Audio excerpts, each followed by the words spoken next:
Time now for sports on 104.7 The Cave. Here's Ned Reynolds. Mike, the intern, Ned Reynolds in the studio both have our jackets on because what the hell happened to spring? It's freezing outside. All right, your thoughts on the Masters so far? First round, three-way tie for the lead at 7 under par. And what's interesting is that Jon Rahm, who is one of the three, should really, in all honesty, be in front by a couple of strokes. That's because he double bogeyed the very first hole of the tournament.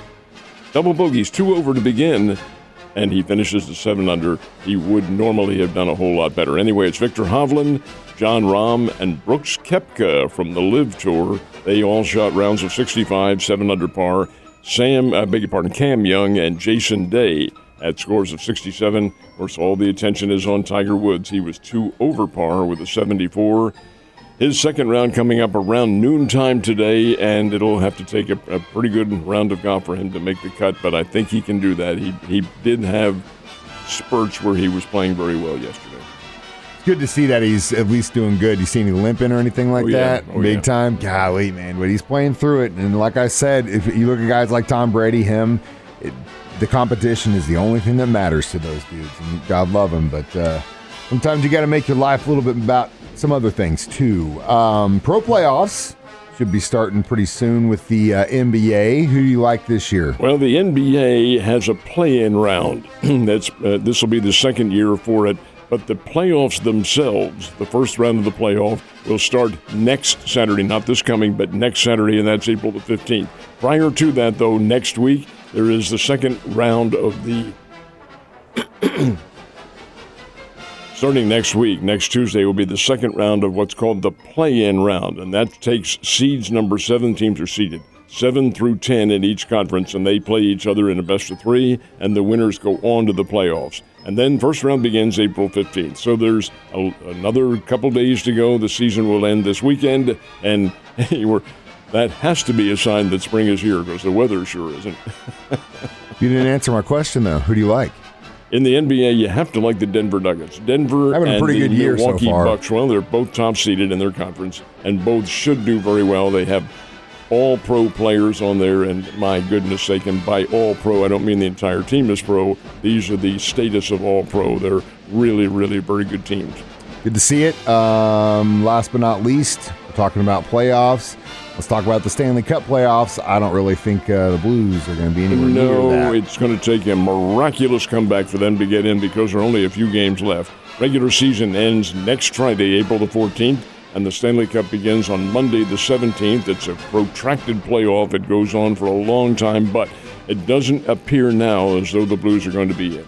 Sad times. And once the season's over, actually, I think pretty much everyone around here who likes hockey's probably checked out for the most part, just because the Blues haven't been doing so good. All right, Springfield Cardinals opened their season last night at Hammons Field. You were on deck, and you just told me Ned was the one who lit the fuse for the fireworks. I knew that Mike Holmes would be hitting the rack about that time, so I said, explode those babies right now. Hold on. Come here. Holmes is over there getting ready to go to sleep. Let's wake that son of a bitch up. That's precisely what I said. And as I laid my head down on my pillow after a long night in Kansas City, here comes Ned with his fireworks. But who got the dub?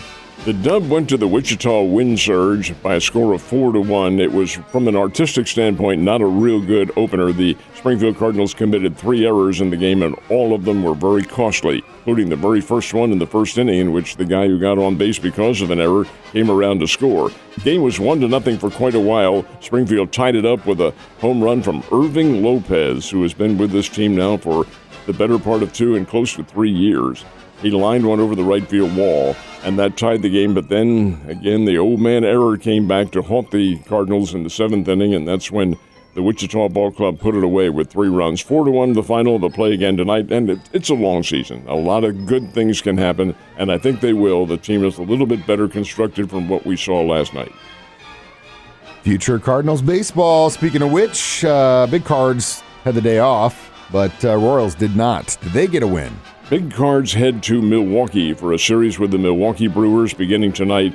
The Royals, my goodness sake. How is this even explicable? Because they had a great spring. In fact, I think they led the Cactus League, if I'm not mistaken, in wins. Had just a wonderful spring, and here they play the first 7 games of their season at home and lose 6 of them. Lost yesterday by a score of 6-3 to the Toronto Blue Jays. Boy, Kansas City just can't seem to get things together at the start of the year. Zach Greinke pitched well yesterday, but it just doesn't work out. Toronto's a good team, no question about that, but they come in and sweep Kansas City.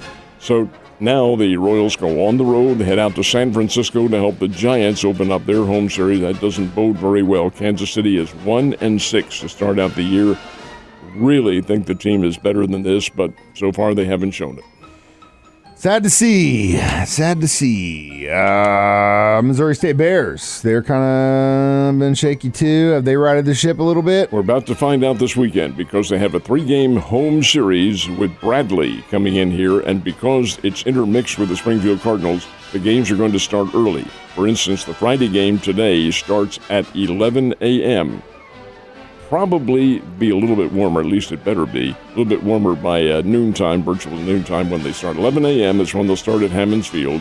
And the Bears and Bradley, they play at 11 a.m. again tomorrow at Hammons Field. And then on Easter Sunday, the game begins at 1 o'clock. And, of course, the Springfield Cardinals games will follow those. But the fact is the Bears need to get well. They're coming off a very tough-to-swallow 9-8 loss to Kansas earlier this week. It's a better Bears team than that. They get their pitching straightened out. Their hitting is there. I really think Coach Keith Gutton's team will be a whole lot better. We hope so anyway. And this weekend is a good time to start. Ned, you have a wonderful weekend. Happy Easter and good luck finding those eggs on Sunday.